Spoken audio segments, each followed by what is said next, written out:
दोस्तों, स्वागत है आपका हमारे टीवी स्टोरीज में। यह घटना 1960 के ज़माने की है। अलीगढ़ ITI में पिताजी प्रिंसिपल थे। हम लोग कैंपस के ही क्वार्टर में रहते थे। गर्मियों के दिन थे। हम लोग बाहर बरामदे में ही सोए हुए थे।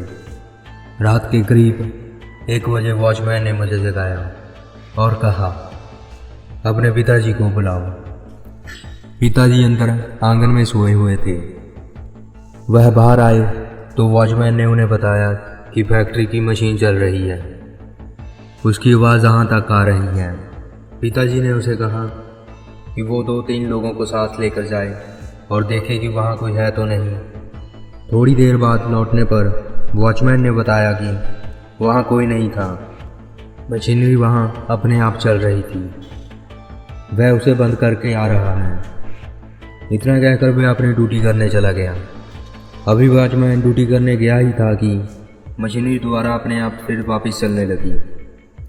उसने इस बार जाकर मशीन का मेन स्विच निकाल दिया। वर्कशॉप बंद करके वो पिताजी को बताकर अपने घर चला गया। सुबह के 3 बज चुके थे। उस दिन मशीन फिर दोबारा नहीं चली। मुझे लगा कि यह एक संजोग हो सकता है। अगली रात फिर ऐसा ही हुआ। मशीन फिर चलने लगी। 4 स्टाफ को लेकर फैक्ट्री के सुपरवाइज़र पिताजी के पास आए और बोले कि वॉचमैन ने बताया कि 1 घंटे से मशीन चल रही है। पिताजी ने जाकर देखने को कहा और मेन स्विच बंद कर देने को कहा। वह लोग वर्कशॉप गए और मेन स्विच बंद कर दिया और चारों तरफ देखा, पर वहाँ कोई नहीं था। पिताजी को जानकारी देकर वह सोने चले गए। उस वक्त रात के 2 बज चुके थे। मशीन दोबारा फिर चलने लगी। इस बार मशीन बंद करके सुपरवाइज़र ने मेन स्विच के ग्रिप को भी निकाल दिया और उसने चारों तरफ नज़र घुमाई, लेकिन वहाँ कोई नहीं था। उस रात मशीन फिर दोबारा नहीं चली। अगले दिन वॉचमैन ने सुपरवाइज़र से कहा, साहब, सोमवार को प्रैक्टिकल का एग्ज़ाम है। हो सकता है कि किसी स्टूडेंट का प्रैक्टिकल पूरा ना हुआ हो और वो रात को आकर प्रैक्टिकल पूरा करता हो। सुपरवाइज़र साहब बोले, अगर ऐसा है तो वो दिखाई क्यों नहीं देता, हमारे पहुंचते ही गायब क्यों हो जाता है। चलो अब दिन में देखा जाएगा। अगले दिन जब वर्कशॉप खोलकर देखा गया तो वहाँ कोई नहीं था। संडे की रात फिर मशीन अपने आप चलने लगी।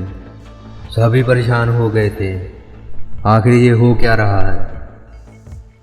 सोमवार को परीक्षा शुरू होने के समय एग्जामिनर साहब वहाँ आए और जॉब देकर 8 घंटे में पूरा करने को कहा। तभी उनकी नज़र टेबल पर पड़ी। उन्होंने देखा कि वो जॉब बनाकर पहले से ही वहाँ रखा हुआ है। उस पर रोल नंबर भी पंच किया हुआ है।